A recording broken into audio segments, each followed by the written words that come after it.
वडोदरा शहर करीब-करीब 4 दिन बाढ़ से प्रभावित रहा और इन 4 दिनों में वडोदरा शहर के कई ऐसे इलाके हैं जो बाढ़ से ग्रसित थे।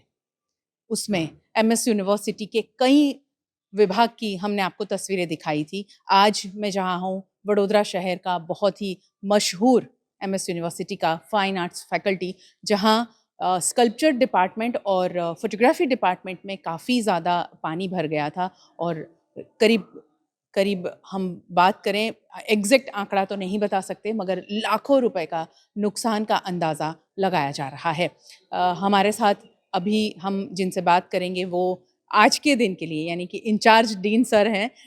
सर, क्या स्थिति थी उस वक्त और कितना नुकसान हुआ है, क्या क्या चीज़ें डैमेज हुई और बर्बाद हो गई? ये जो पानी आया इस बार बहुत सारा ये इसमें आया है जी। और स्कल्पचर डिपार्टमेंट का जो बेसमेंट है उसमें पूरा पानी भर गया है, जो कि एक बहुत बड़ा एरिया है। जी। जितना बड़ा ऊपर का स्टूडियो है उतना ही बड़ा नीचे का बेसमेंट है। जो बच्चों के टूल्स थे, मशीन्स थे और जो उन्होंने काम किए थे जी। अलग अलग मीडियम्स में, वुड में, मिट्टी में, सीमेंट में, पीओपी में, ये सारे उनके काम जो पहले किए थे, अभी जो कर रहे थे, जो अधूरे थे, वो सारे डैमेज हो गए। मतलब जी। उसकी भरपाई अभी कर नहीं सकते। मतलब वो सारा अभी बह गया है पानी में। जो मशीनरी की बात कर रहे हैं भरत भाई, ये दिखाइए यहाँ, ये सारी जो मशीनरी है वो बर्बाद हो चुकी हैं। ये नीचे देखिए, ये बिल्कुल ख़त्म हो गया है। ये सारा जो सामान दिख रहा है, ये सारे छात्रों के लिए यहाँ स्कल्पचर डिपार्टमेंट है। ये सारे जो उनके कुछ काम हैं वो भी और टूल्स आप देख सकते हैं जी। यहाँ पे पड़े हैं जो नीचे से अभी लेके आए हैं। जी, जी। बेसमेंट पूरा पानी से भरा हुआ था और वहाँ पर रखी हुई सारी चीज़ें बस इसी तरह बर्बाद हुई हैं। सर, कितना समय लगा ये पूरा बेसमेंट खाली करने में? करीब-करीब 2-3 दिन लगे ना, 3 जी। दिन में उन्होंने पानी निकाला क्योंकि जी। पानी इतना भरा हुआ था कि 1 या 2 मोटर से नहीं हो पाया। तो जी। करीब-करीब 7-8 बजे तक करते थे रात को हुँ, हुँ। और फिर दूसरे दिन सुबह 7 बजे से फिर शुरू हो जाते थे। जी, तो जी, ऐसे करके उन्होंने पूरा पानी निकाला है। जी। तो ये बेसमेंट कब कब फिर अब सुचारू हो पाएगा कि स्टूडेंट्स उसे इस्तेमाल कर सकें? अभी तो पूरा गीला है नीचे तो लेट इट ड्राई एक्चुअली और उसके बाद फर्नीचर पूरा निकालना पड़ेगा, उसको सुखाना पड़ेगा। जी, तो जी। कम से कम 15-20 दिन तो मुझे लग रहा है कम से कम जाएगा उसमें। जाएँगी। अभी एक फाइन आर्ट्स फैकल्टी के छात्र भी हमारे साथ जुड़े हैं, आर्यन पटेल। आर्यन, क्या-क्या डैमेज हुआ है? आपका भी कोई कुछ आर्टिकल बना हुआ डैमेज हुआ है क्या? जैसे कि आप यहाँ पे देख सकते हो, ये जो सारे टूल्स थे, अभी 2 जी। दिन से हम लगातार मोटर लगा के नीचे से पानी खींच रहे थे। वो पानी निकालने के बाद ये कल ही हमने सब सामान नीचे जाके ये सब बाहर निकाला। हुँ। अभी टूल्स भी सब ऐसे हालत में, ज़्यादातर इलेक्ट्रॉनिक्स की जी, टूल्स है, जी। तो उसमें पानी और मिट्टी, धूल वगैरह सब भर गया अभी। उसके बाद हम बाहर निकाल के इनको सुखाने के लिए रखा है। इसके बाद ही कुछ दिनों बाद पूरे सूख जाने के बाद ये पता चलेगा कि चलने की हालत में है या नहीं। नहीं, या इसके नहीं। साथ-साथ बहुत सारे छोटे-छोटे हमारे क्ले मॉडलिंग के टूल्स थे, हुँ, हुँ। वुड कार्विंग के टूल्स, स्टोन कार्विंग के टूल्स, ऐसे सब टूल्स नीचे थे। उसके साथ-साथ हमारे पिछले 4 साल के बैचलर्स के जो ईयर्स थे, हुँ। उसमें जो स्केचेस किए हुए थे, बहुत सारे लोगों के वो स्केचेस भी वहाँ पे थे। तो वो ओह! सब स्केचेस भी अब डैमेज हो गए, ऑलमोस्ट मिट गए वो पूरा सब। खत्म। फिर एक मेरा क्लासमेट है, उसने 2 महीने में टेराकोटा के काम किए हुए थे, कुछ हुँ, हुँ। 15-20 काम किए हुए, हुँ, हुँ, हुँ। और वो हायर्ड नहीं थे, इसकी वजह से पानी में वो सब 15-20 काम भी अब गायब हो गए, ऐसा है। ओह! यहाँ कुछ छात्र हैं जिन्होंने काम शुरू कर दिया है। उनसे भी बात करते हैं, जानने की कोशिश करते हैं कि ये जो हालात खड़े हुए, उसमें क्या उनका भी कोई काम खराब हुआ है क्या? क्लासरूम चल रहा है क्या? कितना खूबसूरत लग रहा है।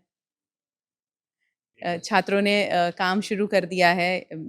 ड्राइंग क्लास चल रहा है यहाँ पर। ये देखने का एक एक अलग ही मज़ा है।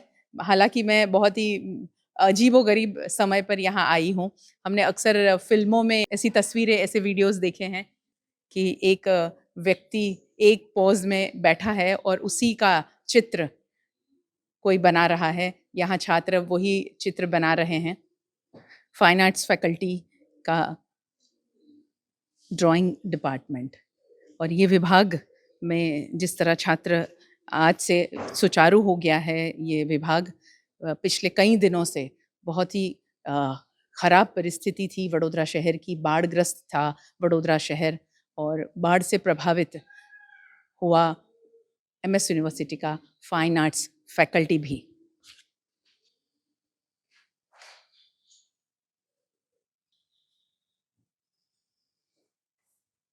वडोदरा शहर का फाइन आर्ट्स फैकल्टी और परफॉर्मिंग आर्ट्स वैसे भी पूरे विश्व में बहुत ज़्यादा मशहूर है। यहाँ से बहुत बड़े-बड़े कलाकार हिंदुस्तान को मिले और हमारे विश्व को भी मिले। विश्व फलक पर भी यहाँ के कई कलाकारों ने अपना शहर का नाम रोशन किया। आपका कोई काम यहाँ डिस्टर्ब हुआ ये बाढ़ जब आई? नहीं, वो बेसमेंट में ही पानी भरा था, तो वो जी। मास्टर्स फर्स्ट ईयर का था, तो हम बैचलर सेकंड ईयर में अभी। जी, तो जी। ये मेन स्टूडियो में होता है हाँ। बैचलर्स का। बैचलर्स बच गए। हाँ, बैचलर्स। आप क्या मैं कहना चाहोगे? मास्टर्स ये जो अभी फर्स्ट ईयर का ही हूँ। अच्छा, आप मास्टर हाँ, तो ओके। मेरा 2 काम बर्ड बनाया था, वो क्ले का था, वो डूब गया। देन बाकी टूल्स वगैरह जो भी हाँ। था वो खराब हो गया। कहाँ से हो आप? मैं आसाम से हूँ। आसाम से आसाम, हो हाँ। आप। चलिए कोई नहीं, जो काम खराब हुआ है उससे अब और बेहतर बनाना कुछ, हाँ, वो तो अभी ट्राई करेंगे। है ना? हाँ। जी।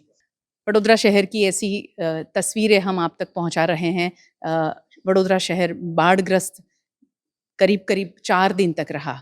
कई इलाके अब पानी से बाहर हो गए हैं, मगर अभी भी कई ऐसे इलाके हैं जहाँ थोड़ा-थोड़ा पानी अभी भी भरा हुआ है, उसे निकालने की मशक्कत चल रही है। हम एमएस यूनिवर्सिटी के फाइन आर्ट्स फैकल्टी का दौरा करने आए थे कि यहाँ क्या स्थिति है और यहाँ किस तरह क्या डैमेज हुआ है, कितना नुकसान हुआ है। फाइन आर्ट्स फैकल्टी में 2 विभाग में ज़्यादा नुकसान हुआ है, एक फ़ोटोग्राफ़ी और दूसरा स्कल्पचर विभाग। फाइन आर्ट्स फैकल्टी का ये फ़ोटोग्राफ़ी विभाग है। पूरा कूड़ा बन गया सारा सामान। 150 बुक्स थी, कैटलॉग्स थे, वो भी किसी ने हमें गिफ्ट दिया था, वो भी पानी में भीग गया है। पुराने कैमरास है जो कि बच गया है बट थोड़ा मॉइस्ट हो गया है, वो भी अभी हमने खुला रखा है। और ये ऐसे-ऐसे कलेक्शन है मैं कैमरेस के, जो आज के दिन में जो डिजिटलाइजेशन हो गया है, तो ये मैनुअल कैमरास थे। और वो मामिया और पेंटेक्स और बहुत नामी कैमरास जो आजकल ये देखने को भी नहीं मिलता है, ये एक्चुअली म्यूजियम पीसेस हो गए हैं। ये किताबें सारी पूरी भीग गई हैं, अब सुखाने की कोशिश की जा रही कुछ है। अभी बच्चों को दिया है, वो लोग थोड़ा सुखा रहे हैं उसको। बहुत ज़्यादा सामान यहाँ पर डैमेज हुआ है, बर्बाद हुआ है। कुछ चीज़ें तो बिल्कुल फेंक देने की कगार पर ही आ गई, जो बाहर निकाल दी गई हैं। फ़ोटोग्राफ़ी विभाग है तो यहाँ डार्क रूम भी होता ही है, जो डैमेज हुआ है। लकड़ी के कबर्ड पूरा गए अभी। जी, टोटल खत्म हाँ, हो गया। वही। अब ये डार्क रूम नया ही बनेगा। नया बनाना पड़ेगा। पुरानी यादें ताज़ा हो गई मेरी तो। एनलार्जर पे जब मैं काम करती थी डार्क रूम में, ये एनलार्जर हैं, ये सारे फोटोग्राफी के एनलार्जर। जो ऊपर में था हाँ जी। प्लेटफॉर्म पे रखा हुआ था, तो तो ये ये बच सारे गया, बच गए ये हैं। बच गया। हाँ। हालांकि इसके यूज नहीं है बट अभी बच्चों को हमें हाँ। सिखाने के तौर एक समय यूज में होता इसी है। पे काम होता था। इसमें ही काम होता था। जी, ये जी। ऐसी अपडेट्स और खबरों के लिए बस बने रहे वीएनएम टीवी के साथ।